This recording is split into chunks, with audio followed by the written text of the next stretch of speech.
Here's what motorcycle magazines will never tell you when they're reviewing high-performance bikes. What if I told you that 15% of motorcycle fatalities involve bikes that were simply too dangerous for their riders to control? That's not rider error. 15% die because they bought machines engineered for the track, not public roads. Picture yourself excited about owning the ultimate performance machine only to discover it was designed by engineers who apparently never considered whether humans could actually survive riding it.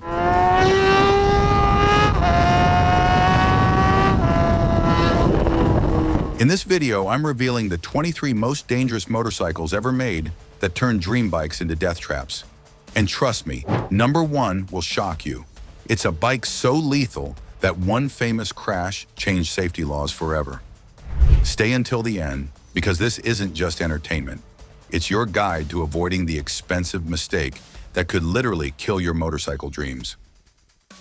Number 23, Boss Haas V8, various years.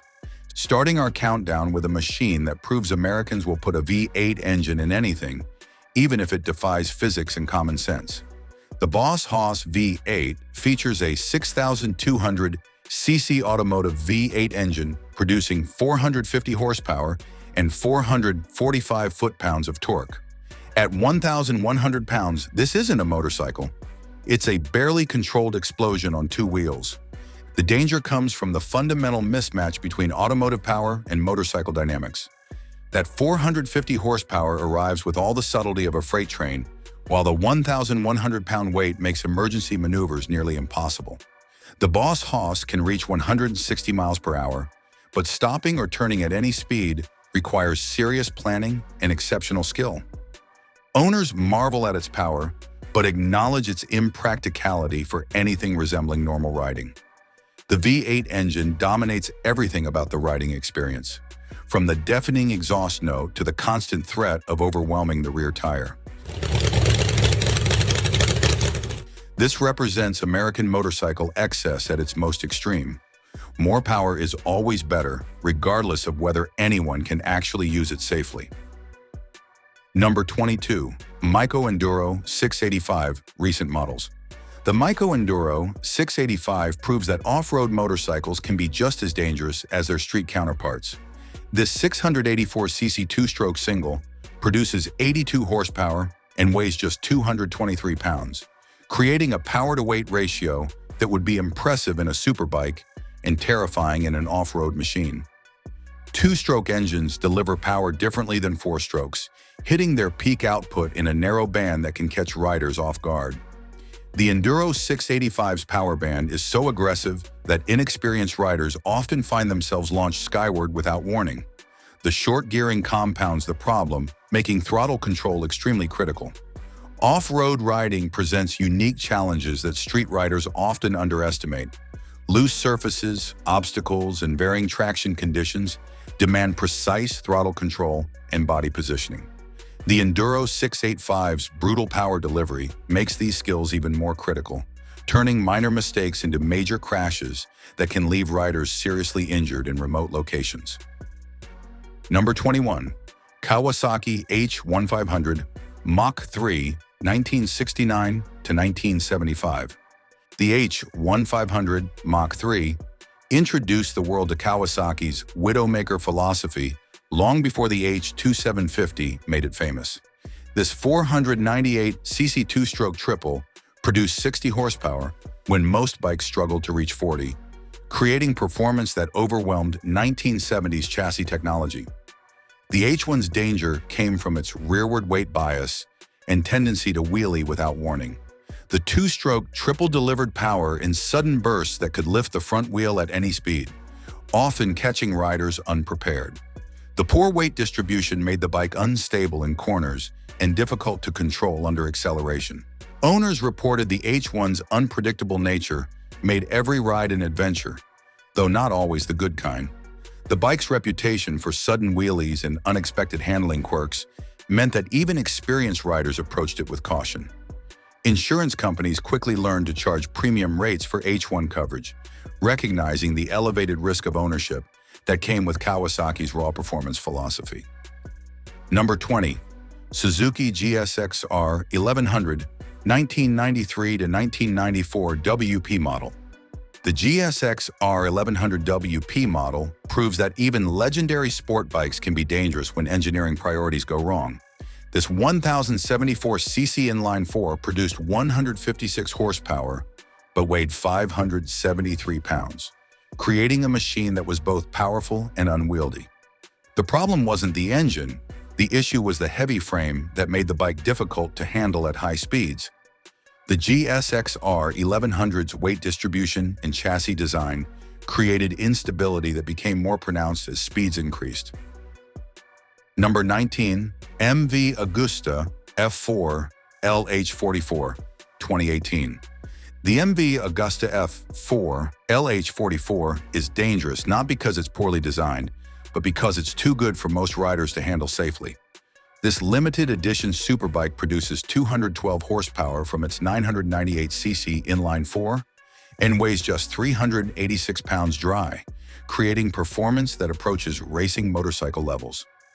The F4 LH44 can reach 187 miles per hour and accelerates with the violence of a launched missile. Its exclusivity and extreme performance attract wealthy riders who may lack the skills necessary to exploit its capabilities safely. Number 18, Honda CX500 Turbo, 1982. The CX500 Turbo represents Honda's attempt to bring turbocharging to motorcycles, with results that prove some technologies arrive before they're ready. This 497cc turbocharged V-twin produced 82 horsepower, but suffered from complex electronic systems and reliability issues that made it dangerous through unpredictability. Early electronic fuel injection and turbocharger management systems were primitive by modern standards. The CX500 turbo systems could fail without warning, leaving riders stranded or experiencing sudden power loss at critical moments. Number 17, Suzuki XN85, 1983. The XN85 suffered from similar problems as other early turbocharged motorcycles, compounded by Suzuki's limited development budget. This 673cc turbocharged inline-4 produced around 85 horsepower, but delivered it through a system plagued by lag, heat, and reliability issues. Limited production meant few riders experienced the XN85's problems firsthand, but those who did reported challenging handling characteristics and frequent mechanical issues. The bike's rarity also meant that parts and service support were virtually non-existent. Number 16, Kawasaki GPZ 750 Turbo, 1984 to 1985. Kawasaki's entry into the turbocharging wars suffered from the same fundamental problems that plagued all early forced induction motorcycles. The GPZ 750 Turbo's 738cc turbocharged inline-4 produced around 112 horsepower, but turbo lag and excessive heat made it difficult and dangerous to ride. The turbocharger created a Jekyll and Hyde personality that caught riders off guard. Below the boost threshold, the bike felt sluggish and unresponsive. Once the turbo spooled up, power arrived suddenly and violently, often overwhelming the chassis and tires. Number 15, Suzuki TM 400 Cyclone, 1971 to 1975. The TM 400 Cyclone proves that off-road motorcycles were just as dangerous as their street counterparts during the 1970s.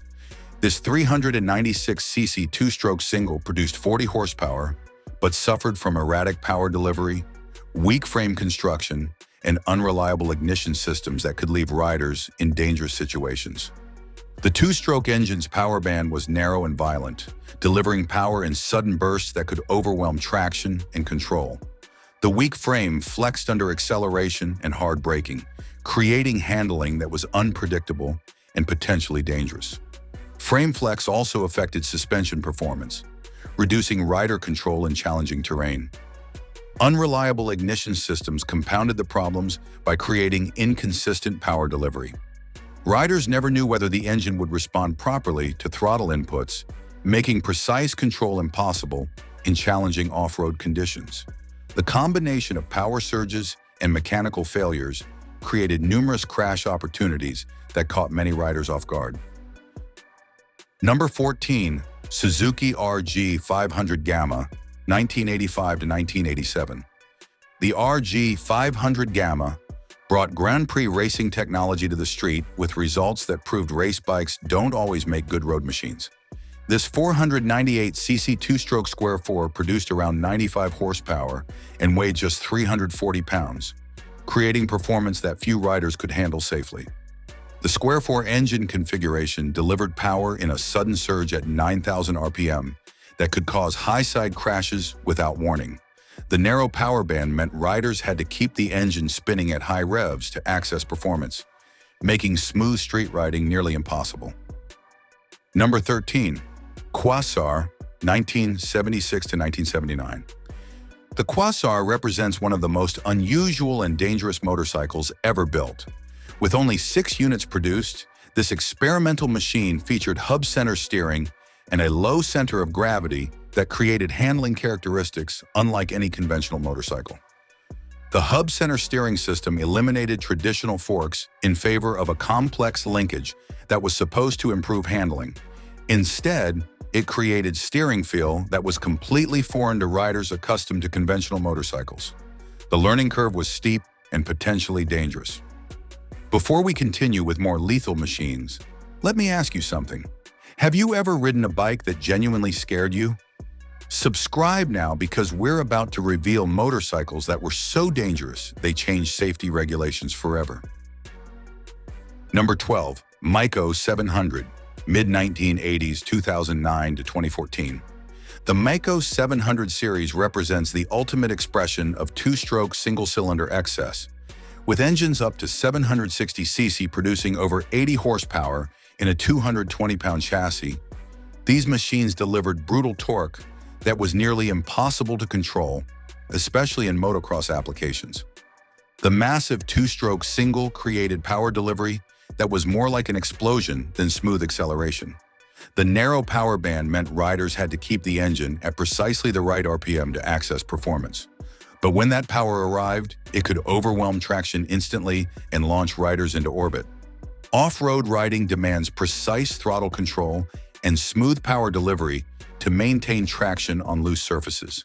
The Mako 700's violent power characteristics made these requirements nearly impossible to meet. Riders reported that the bike was overwhelming even for experienced motocross competitors, requiring skills that few possessed and respect that many underestimated. Number 11. Vincent Black Shadow, 1948 to 1955.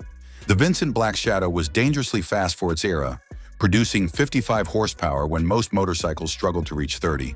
The 998cc V-twin engine was advanced for the 1940s, but the chassis and braking technology couldn't match its performance capabilities. The Black Shadow's unstable frame and weak brakes made high-speed riding extremely dangerous. The bike could reach 125 miles per hour, but stopping from those speeds required exceptional planning and skill. Period braking technology was primitive compared to modern standards. Number 10. Yamaha VMax, 1985 to 2007. The original VMax combined massive power with inadequate chassis design to create a machine that was thrilling and terrifying in equal measure. The 1,198cc V4 engine produced 145 horsepower with the V-boost system engaged, but soft suspension and poor brakes made controlling that power extremely challenging. The V-boost system activated at 6,000 RPM, suddenly opening additional intake valves and transforming the bike's character. Below 6,000 RPM, the VMax felt sluggish and unresponsive. Above that threshold, it became a barely controlled missile that could overwhelm its chassis and the rider's skills without warning. Soft suspension allowed the bike to wobble and weave under acceleration, while the poor brakes meant stopping distances were frighteningly long. The combination of sudden power delivery and inadequate chassis control made the VMax dangerous for riders who couldn't anticipate its behavior. Owners loved the VMax power and distinctive character, but acknowledged its handling limitations that made every ride an exercise in risk management. Number 9. Harley-Davidson Sportster, 1970 to 1975. The early 1970s, Sportster models represent one of the darkest periods in Harley-Davidson's history. Corporate mismanagement during the AMF era resulted in motorcycles with unreliable engines, heavy handling, and frequent mechanical failures that left riders stranded or worse. Quality control during this period was virtually non-existent. Sportsters suffered from oil leaks, electrical failures, and engine problems that could leave riders without power or brakes at critical moments. The heavy handling made emergency maneuvers difficult, compounding the danger of mechanical failures. Number 8. Harley-Davidson VRod 2001 to 2017. The VRod's danger came not from excessive power, but from fundamental design compromises that limited its cornering ability. With just 30 degrees of lean angle and a long wheelbase, the VRod would scrape hard parts and potentially lose traction in turns that other motorcycles could navigate safely.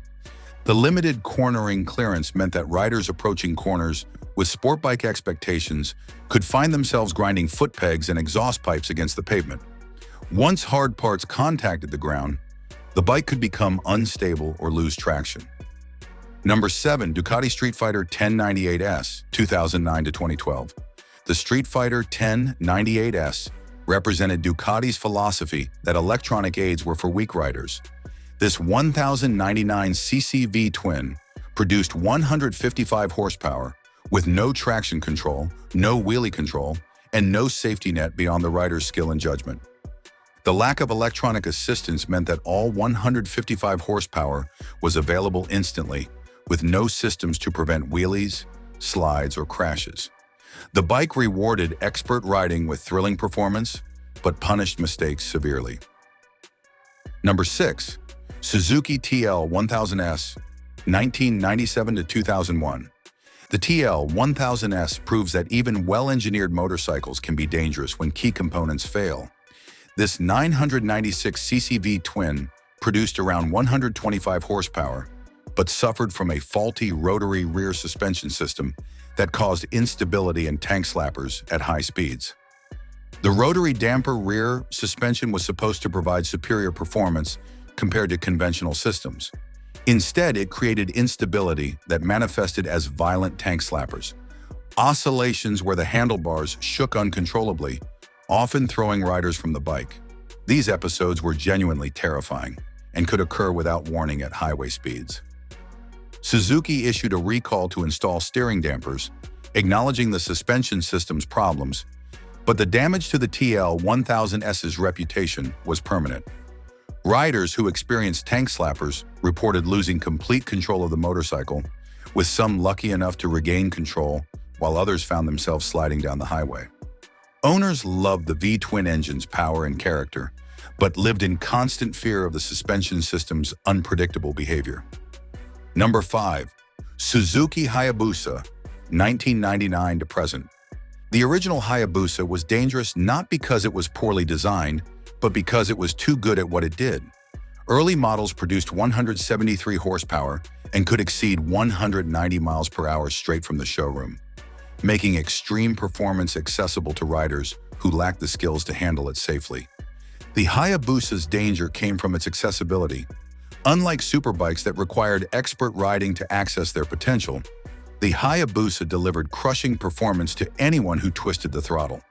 Safety advocates worried about inexperienced riders on 190-mile-per-hour motorcycles, leading to a voluntary industry agreement to limit production bike speeds to 186 miles per hour. Number 4. Kawasaki H2750 Mach 4 1972 to 1975. The H2750 earned the nickname Widowmaker through a combination of overwhelming power and inadequate chassis design. This 748cc two-stroke triple produced 74 horsepower when most bikes struggled to reach 50, but paired that power with a flexible chassis, poor brakes, and rear-biased weight distribution.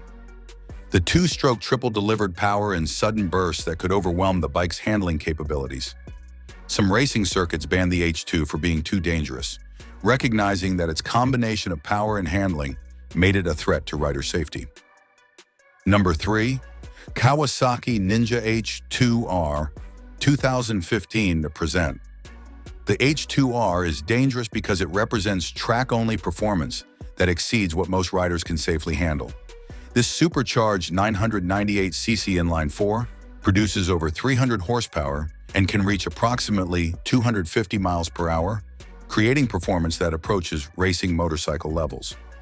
The H2R's extreme power output means that throttle inputs must be precise and measured. Small mistakes can result in massive consequences at the speeds this bike can achieve. Even with advanced electronics, the H2R demands expert riding skills and constant attention to remain safe. Number 2. Kawasaki Ninja H2, 2015 to present. The street-legal H2 is almost as dangerous as its track-only sibling, producing 200 to 210 horsepower from its supercharged 998cc engine. While equipped with modern electronics, the H2's performance capabilities exceed what public roads and most riders can safely accommodate. The supercharged engine delivers power with a violence that can overwhelm even experienced riders. The bike can exceed 210 miles per hour and accelerates with crushing force that makes throttle control absolutely critical. Owners praise the H2's performance, but consistently warn about its power overwhelming novice riders. Number 1. Superior SS100, 1924 to 1940. Taking the top spot is the motorcycle that literally changed safety regulations through a single famous crash. The Superior SS100 produced 50 to 75 horsepower using 1920s technology, featuring an unstable chassis, poor grip, and brakes that were inadequate for its 100 miles per hour guaranteed top speed. The SS100's danger came from the fundamental mismatch between its engine performance and the supporting technology of its era. The 998cc V-twin could propel the bike to speeds that its chassis, tires, and brakes simply couldn't handle safely. Riders were essentially piloting a missile with Victorian-era control systems, making high-speed riding a constant gamble with death. The bike's most famous victim was T.E. Lawrence, better known as Lawrence of Arabia, who died in a 1935 crash that was attributed to the SS100's poor handling and inadequate brakes. His death prompted discussions about motorcycle safety that eventually led to helmet laws and improved safety regulations worldwide. Historical accounts consistently note that the SS100's guaranteed 100 miles per hour speed was unmatched by its handling capabilities, leading to numerous accidents among wealthy enthusiasts who could afford the bike but couldn't master its dangerous characteristics. Today, surviving SS100s are valued at over $370,000 at auctions, collected more for their historical significance than their riding capabilities. The Superior SS100 earns the #1 spot because it proved that dangerous motorcycles could have consequences that extended far beyond their immediate riders. Lawrence's death changed how society viewed motorcycle safety, making the SS100 the most influential, dangerous motorcycle ever built, and the machine that started the modern conversation about rider protection. Check out my video about the most dangerous motorcycles from each decade. Those bikes show how engineering disasters evolved from the 1960s through the 2020s. These 23 machines prove that some motorcycles were so poorly designed, they became legends for all the wrong reasons, turning performance dreams into safety nightmares.